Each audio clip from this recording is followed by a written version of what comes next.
नमस्कार everyone, welcome to astro सात्विक। तो आज एक मैं बहुत इम्पॉर्टेंट टॉपिक लेके आया हूँ। देखिए, काफ़ी लोग मेरे से क्वेश्चन पूछते हैं कि फ्री विल और प्री डेस्टिनी में कितना मतलब रेशो या कितनी परसेंटेज है। देखिए, मेरे को अगर आप फॉलो करते हो तो मेरा ओपिनियन तो ये है कि हर चीज़ प्री डेस्टाइंड है।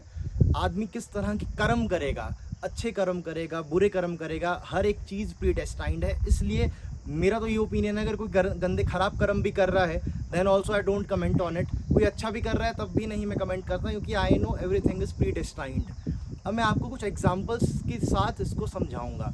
देखिए, पेब्लो एस्कोबार का आप सबको पता होगा। Pablo Escobar is a very famous drug Lord और काफ़ी उन्होंने मर्डर्स, काफ़ी ज़्यादा उन्होंने वायलेंस करी अपने टाइम में। अब अगर आप उनका चार्ट देखोगे तो उनका कैप्रिकॉन मकर लगन है और 8वें घर में शनि और मंगल की युति है। श्री एस के मेहता जी ने एक बहुत इंपॉर्टेंट सूत्र दिया है कि अगर 8वें घर में शनि मंगल की युति हो तो ऐसा जातक, ऐसा आदमी बहुत बड़ा मर्डरर या बहुत बड़ा गैंगस्टर बन सकता है।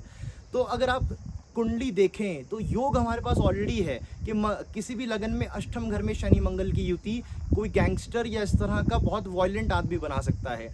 तो अब पेब्लो एस्कोबार की आप लाइफ देखो तो उन्होंने ड्रग डीलिंग ये सारी चीज़ें करी। तो ऐसे में हम उस जातक को अगर कुछ भला बुरा बोले तो उसका भी कोई मतलब नहीं बनता, क्योंकि ऑलरेडी वो चार्ट में प्री डेस्टाइंड है कि आपका खराब कर्म होगा। सिमिलरली काफ़ी ज़्यादा क्लासिक्स ज्योतिष में ये बोलते हैं कि दशम घर कर्म स्थान है और शनि कर्म कारका है। अगर किसी के दशम घर में शुभ ग्रहों का इन्फ्लुएंस होगा, शुभ ग्रह यानी गुरु, शुक्र, चंद्रमा, बुध, तो जातक अच्छे कर्म करेगा, अच्छे तरीके से पैसा कमाएगा। और किसी के कर्म स्थान में पाप ग्रहों का प्रभाव हो यानी मेलेफिक्स का प्रभाव हो तो आदमी खराब कर्म करेगा, खराब तरीके से पैसा कमाएगा। काफ़ी पॉलिटिशियंस के चार्ट में आप दशम घर में राहु देखोगे, क्योंकि पॉलिटिक्स में ऑल यू नो कि वहाँ पे ये सब चीज़ें कॉमन हैं। तो कर्म स्थान और सिमिलरली किसी का शनि अगर बहुत अच्छी स्थिति में है, अच्छे ग्रहों से प्रभावित है, तो आदमी अच्छे कर्म करेगा। खराब है तो खराब कर्म करेगा। फॉर एग्जाम्पल, नाड़ी ज्योतिष क्लियरली बोलती है शनि गुरु की युति है तो आदमी स्पिरिचुअल होगा, धार्मिक होगा, कुछ अच्छा कर्म करेगा, समाज के लिए ज्ञान बांटेगा, टीचर हो सकता है या कुछ समाज के लिए बहुत अच्छा कर्म करके जाएगा। वहीं अगर शनि राहु, शनि केतु, शनि मंगल ऐसी युतियाँ हैं तो आदमी के हो सकता है कर्म के अंदर कुछ मतलब कुछ खराबी हो या आदमी करप्ट हो या इस तरह कुछ नेगेटिव कर्मास में इन्वॉल्व हो। अब मैं आपको एक और एग्जांपल देता हूँ। परसों मैं कंसल्टेशन कर रहा था तो लड़की के चार्ट में शनि राहु की युति है और शनि राहु की युति और राहु की ही महादशा चल रही है। अब आप सोच के हैरान होंगे। देखिए, उस लड़की को प्रॉब्लम क्या है, that girl is addicted to drugs. वो ड्रग्स को मतलब ड्रग्स के यूज़ के लिए एडिक्टेड हो चुकी है। अब Shani Rahu is the yoga for addiction. Shani Rahu addiction का योग बनाता है, ड्रग्स लेने का योग बनाता है, और राहु की ही महादशा चली है जो कि टॉक्सिक चीज़ें, केमिकल, ड्रग्स, इन सब चीज़ों का इन्फ्लुएंस बताती है। नशे में होने का मतलब एक कारका है राहु। तो शनि राहु की युति कुंडली में ऊपर से राहु महादशा एंड लड़की के parents are complaining that she is into drugs और ये ड्रग्स कंज्यूम करती है। और दूसरा, it has gone to extreme, मतलब लड़की अपने घर से सोना बेच के तक ड्रग्स कंज्यूम कर रही है। तो शनि राहु चोरी का भी योग है। शनि राहु की युति दिखेगी तो हो सकता है कुछ लोग चोरी में इन्वॉल्व हो जाएं। तो दैट गर्ल इज़ मतलब वो लड़की चोरी कर रही है, सोना चुरा के ड्रग्स का कंजम्पशन कर रही है।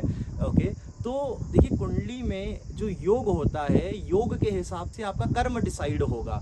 सो काफ़ी लोग ये सोचते हैं कि हम कर्म कर लेंगे, लेकिन मेन बात यह है कि कर्म भी आप वो करोगे जो कुंडली में डिसाइडेड है, जो आपके ग्रहों के द्वारा डिसाइडेड है। तो हमारे हाथों में कर्म भी नहीं है, हम अच्छा या बुरा कर्म करेंगे, ये टोटली हमारी कुंडली के योग के ऊपर डिपेंड करता है। सिमिलरली मैं एक चार्ट देख रहा था, गुरु बुध शुक्र की युति थी कुंडली में, और and the person is very spiritual, काफ़ी ज़्यादा डोनेशन करता है और बहुत नॉलेजेबल है। तो ऐसे भी हमें पता है कि गुरु शुक्र बुध की युति सरस्वती योग है। सरस्वती योग होगा तो जातक के ऊपर सरस्वती की ब्लेसिंग्स होंगी। तो person is very knowledgeable and donation बहुत करता है, जातक बहुत स्पिरिचुअल है।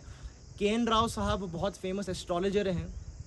अगर आप उनकी कुंडली देखेंगे तो उनके कर्म स्थान में गुरु उच्च का है। तुला लगन है के एन राव साहब का, कर्म स्थान में गुरु उच्च का है। तो राव साहब का कर्म क्या है? ज्ञान बांटना, ज्ञान देना। उन्होंने जितना ज़्यादा ज्योतिष को मतलब जितनी ज़्यादा ज्योतिष की नॉलेज समाज में फैलाई है शायद ही किसी और ने करा हो। जितना उन्होंने बुक्स लिखी या जितनी उन्होंने टीचिंग्स करी, तो आज की डेट में के एन राव सर की टीचिंग्स काफ़ी लोग फॉलो करते हैं। क्यों? क्योंकि उनकी खुद की कुंडली में तुला लगन में कर्म स्थान में गुरु उच्च का है, जो कि ये बताता है कि जातक का कर्म है गुरु बनने का, ज्ञान देने का, नॉलेज देने का।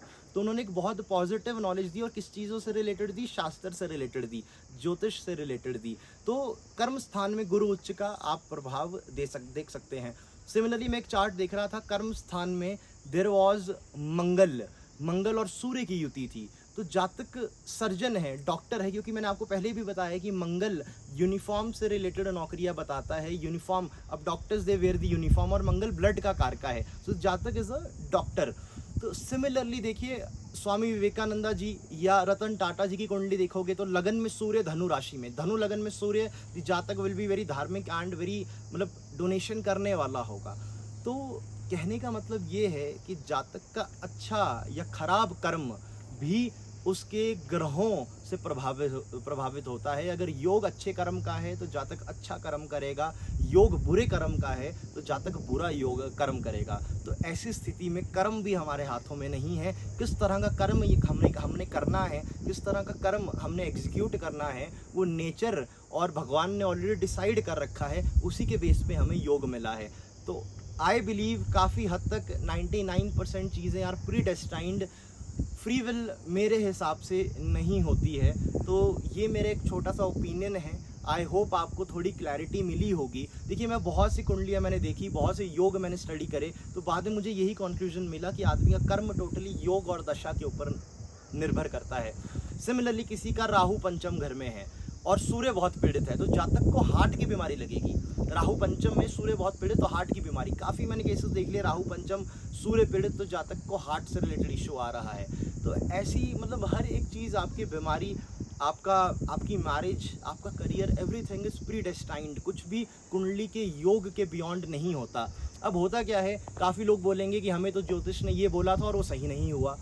देखिए एस्ट्रोलॉजर की एक्यूरेसी मेरे हिसाब से 80% will be the accuracy of very good astrologer, 70% will be accuracy of good astrologer. Okay, तो बेस्ट से बेस्ट एस्ट्रोलॉजर्स की एक्यूरेसी 80% होती है।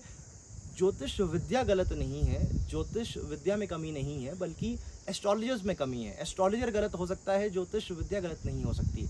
तो मेरे हिसाब से एक एस्ट्रोलॉजर की एक्यूरेसी कैन बी मैक्स 80%। आपको गलत प्रेडिक्शन मिली, इसका ये मतलब नहीं है कि आपकी कुंडली के योग काम नहीं कर रहे। ओके, तो मेरा ये ओपिनियन है। और देखिए जेमस्टोन भी आप जो पहनोगे, काफ़ी केसेस में देखा गया है, जो ग्रह की दशा लगती है, दशा लगने से पहले उसका जेमस्टोन या उसकी चीज़ें आपके पास आना शुरू हो जाएंगी। शुक्र गाड़ी का कारक है। मैंने बहुत सी कुंडलियाँ देख ली, शुक्र की दशा लगते ही जातक के पास गाड़ी आ गई, व्हीकल आ गई। चाहे पैसे हों चाहे ना हो, या तो व्हीकल कोई गिफ्ट कर देगा या मतलब आदमी को गाड़ी की सुविधा कहीं किसी ना किसी तरह से मिल जाएगी, क्योंकि शुक्र गाड़ी का कारक है।